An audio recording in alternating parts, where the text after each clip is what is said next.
Hey YouTube, it's Sandra. I'm back again with another video today. So a lot has happened. So I just had had a vacation off from Animator. We just had a week off, and I'm starting my first week this week at Animation Basics. But this video, I'm gonna split it up into 3 parts. It's gonna be one long video, but I'm gonna have it in 3 separate segments. So the 3 separate segments are, I'm gonna focus on, the video is called Finding My Purpose as a Creative Individual, and over there I'm gonna have 3 subsets. The first one, I'm gonna dive into a story of prioritizing what's important to me right here in the moment, like what just happened to me, like what I'm working on currently. I'm gonna date back to my childhood, finding out what I wanted to do as a kid, what was I like, what always fascinated me, and finally finding what I wanted to do for a career path. So the first thing is that what I'm prioritizing, what's important to me right now here in the moment, like what I need to prioritize with working on now. So the first thing I did was stepping down from commitments, and the 2 major commitments that I was committed to was Toastmasters, which is an nonprofit international organization that helps individuals develop public speaking, and the second, by the way, I just want to say, really great group. I do suggest joining, and if anyone has help, like helping out with public speaking or anything, they do help as far as talking in front of an audience. That's really good. And as for the second commitment, was helping my friend actually with portraits for his Instagram series called Behind the Mic, where he interviews musicians. Shout out to Aaron Scott Wagner if you're watching this, or if anyone is watching this and is interested in interviewing musicians every Wednesday. He does it every Wednesday at 7 p.m. Central Time. So I'm gonna link the link in description for that.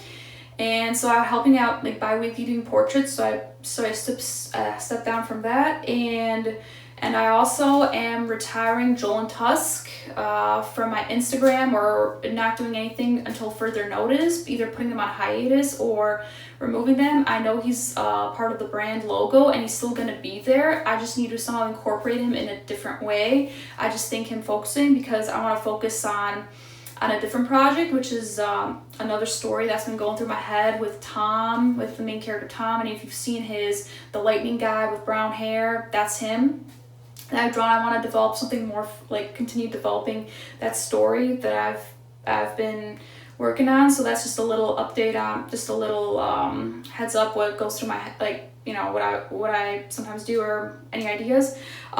So a lot of things to help me prioritize what it was and to live in the moment was I took a couple days off from drawing, where I just didn't do any work, no drawing, just sat back, watched some anime from ReZero, One Piece, or another favorite cartoon of mine, which is DuckTales. I highly recommend watching them. So those are really the bomb. So I took those, and during that reflective time, I looked at my sketchbooks, where like looking through all my old ones from a couple years back, like any ideas that stuck out to me, and everything kept pointing to Joel and Tusk and this story. So I definitely keep going back to it, but I also realized that prioritizing which idea to tackle, because I get too many ideas, and I know a lot of people who are creatives or animators or writers, they get all these ideas, and we just don't know how to filter them out. And that's what I was doing. I'm still filtering things out as I'm talking right now, deciding what I need to tackle, how do I prioritize the YouTube channel, Animation Mentor, and working at the airport. So yeah. Yeah. So the second part in this video is about my childhood. So like, what did I like to do? What kind of led me to choices of becoming an animator now? So as a kid, I was, I guess, the stereotypical, I was a tomboy. I liked Pokemon. I grew up on anime. Naruto, Bleach, Toonami, Zatchbell, one of my all-time favorites.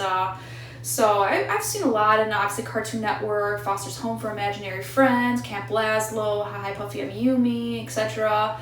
Nickelodeon, just like, you know, I love cartoons. They were always my way from escaping reality of like what's going on. Even today, they're still my escaping from reality. Like I just started watching One Piece. It's 929 episodes. I'm only on episode 12 or episode 13 right now, but it's a fun adventure. He just goes off, wants to become king of the pirates. So, you know, it's always fun to watch that. And as an animator or as an aspiring animator, I want to also do the same thing, bring out the imagination, the fun. And I don't know, and as a kid, I always wanted to move to Japan. I was like, I had a wild idea. I was 12, like, I want to move to Japan. Oh yeah, you know, like big, you know, work as either a comic book artist. I had a lot of things.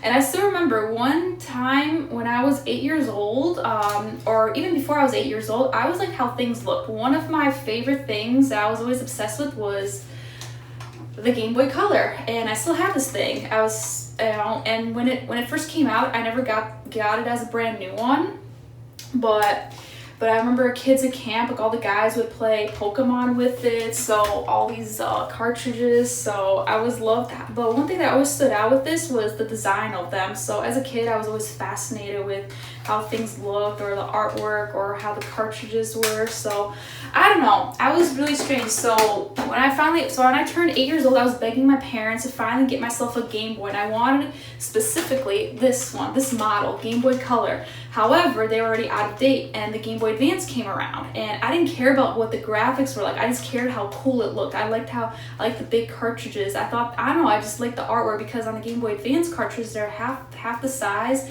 and there's no like fun illustration on them. So I was really disappointed in that. But one thing I still want to get myself is a kiwi, like a light green kiwi Game Boy Color. I always wanted one of that color. Unfortunately, they only had this one, and I bought it a year later, back in 2003 when I was 9. My dad bought it. We finally found it at a used pawn shop around my neighborhood. So, but it doesn't exist anymore. So that was, yeah. Yeah, so that's one thing in particular, especially the Pokemon. And I don't know, as a kid, I guess I didn't know, my imagination run wild. I would like role play. I thought about becoming, maybe I should become a manga artist or a comic book artist, because I got really fascinated with Zatch Bell. I remember buying the first 2 volumes or begging my parents, and I was like 11. Yeah, I was like 11 or 10 at the time. And I remember trying to copy it, and I was just disappointed in how it turned out. Like, I didn't know how to draw. I had the fundamentals down at that point. And I didn't draw, actually. As a kid, I didn't do really any drawing. I mean, of course, every kid draws here and there, like any like doodles or scribbles. I did draw dinosaurs, but it wasn't anything significant. I never really, even in high school or anything, I didn't focus on drawing until much later, actually.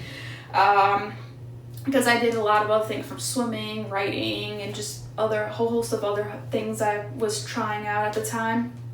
But yeah, like I remember drawing the Zatch from the first chapter, and I did not like how it turned out, but I was always amazed at how can you get something so beautifully drawn. Like as a kid, I was wondering I was obsessed with how it turned out, like how things looked. I was like, how do they do it? Like what's the trick here? What's the mastery? Now, as a grown-up, I actually know the process of how it's done, and it's not as fascinating. It's still fascinating, but now as a kid, it's not as mind-blowing now. So that was something also, like I really liked how animation, art, just regular designs work, which actually led me to majoring in graphic design. Where did I even leave off on this here? I have a Raichu, a Pharaoh, Vaporeon, Dugtrio, Charizard, and Dragonite. Oh. Did you see that? Anyways, so finally for the third part is finally how I found my career path, or what was going through my mind for the past 6 years, from when I graduated high school to today. So I don't know, like in high school, I didn't really know what I wanted to do when I grew up. I wanted to be a writer. I still write. I still write my stories. However, it's not that big of an it is a big impact. Like the story comes first after animation. I thought about being a visual effects artist, screenwriter. just, or an artist, or I was like, but I always wanted to learn how to draw, right? So art is one thing that I wanted to just learn how to draw. And in one particular case was fine. So I finally got to college, right? And I was there, didn't know like what I want to do. I was in a different major completely, and I did meet the head of the graphic design department. I met two friends one was a book art major and another one was a graphic design major. And during high school I always played around like Photoshop, photo imaging, editing, and I always look at digital artwork. However, like, how do they draw this? Like, how do they do this? Like, it's some sort of magic. Like, to me, it was magic at the time. I mean, my mind was blown away as a high schooler how people could do digital art. How can they just draw? Like, why? Like, I was even asking one of my classmates once, like, she was into drawing back in high school. She would always just draw. Like, I would ask her, why are you doing all these weird outlines? And she's like, and I remember her getting a little irritated by my question.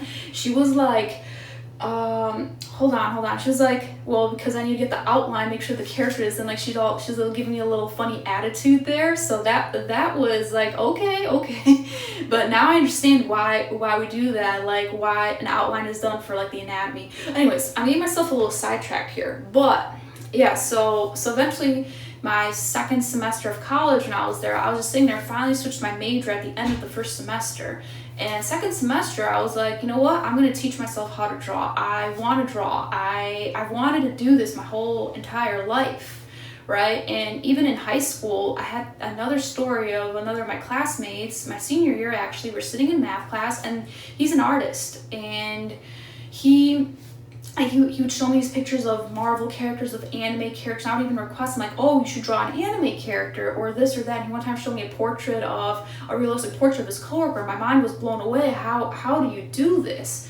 Now, I mean, I eventually learned the skills how to do realistic portraits, and I've done some. I could eventually show you a sketchbook tour somewhere down the line, but that's a whole nother topic. But I was just like, whoa, like that's epic. Like, that is fucking epic. Like, how did you do that? Like, how is that done? And in one particular case, I was sitting there and the teacher was going over math equations or whatever, and I was just flipping my pencil and listening away. He asked me if I could draw, and I was like, no, I can't draw, but I want to learn how to draw. So that was a weird moment 7 years ago that I had in math class. But that eventually did lead me my second semester, and I've always wanted to draw, right?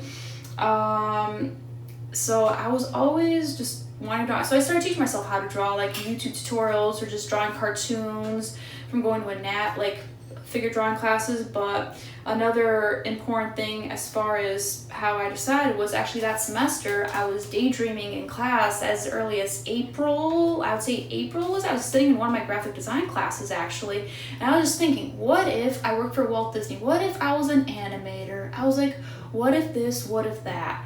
Right? I was just thinking, and it was weird and I was already in school for something completely else, so I want to switch my major again. Well, my school actually didn't even have an animation program, so that was another thing, and I just didn't know, but I still went along with graphic design because it was the closest thing, and I still focused on my illustration. I still would draw.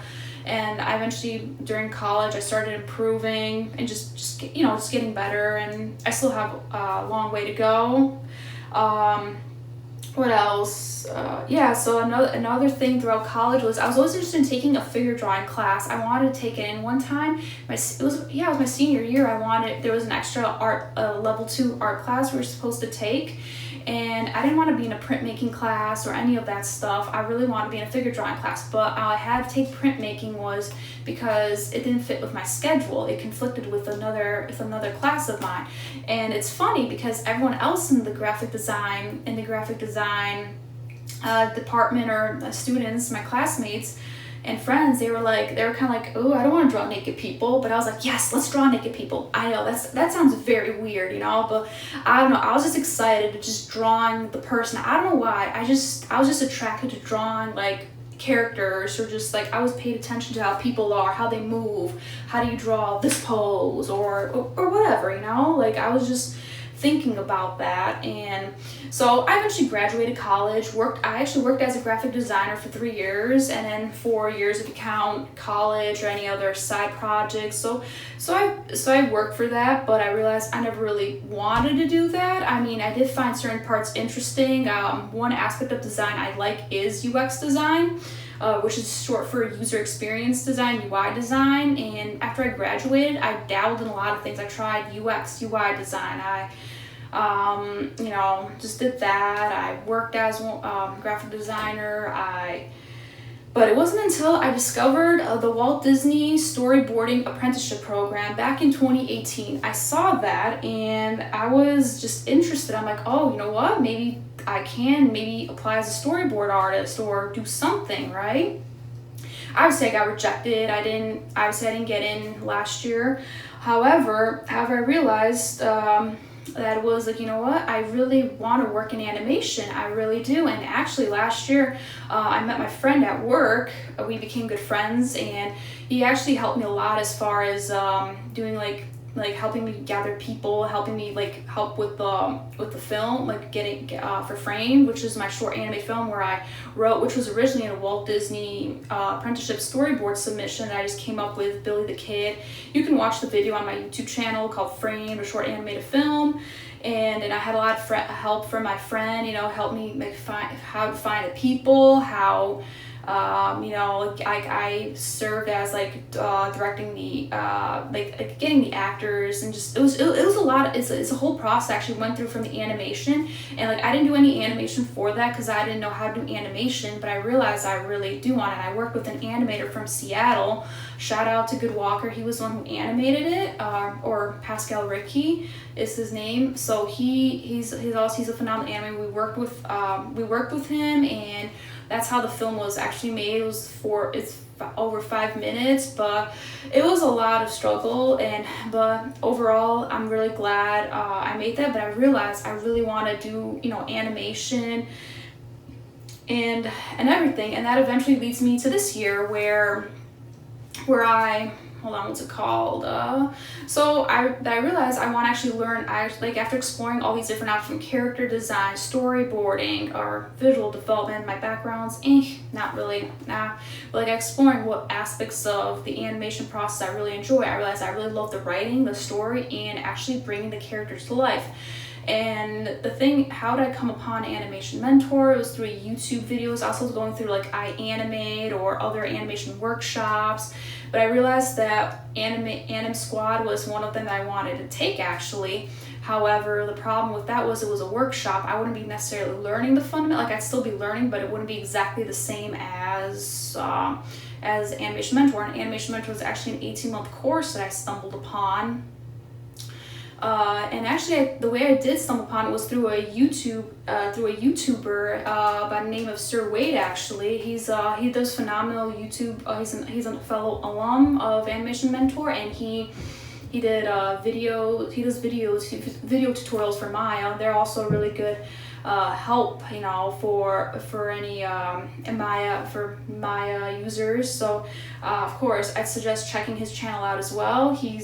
And I remember him talking about in one of his videos actually that he wishes he documented the process of how he became an animator, and this brings me to my final point why I decided to make these YouTube videos, is that a lot of people when they start out on YouTube, mainly bodybuilder, not just bodybuilder, but anyone, they usually have experience in their given field. Maybe they're they already have the big, let's say for bodybuilding, they already have that physique, they already, are personal trainers. They're not necessarily how do I gain muscle, they already know how to do it, so they usually teach you how to do it, but instead of watching you through the journey, or as an artist, they already have a following on maybe other platforms, or they already have been in the industry for 20 plus years or whatever, and Sir Wade actually, which is very interesting, he wishes he did what I'm doing. I think documenting my journey, which I think could set me apart and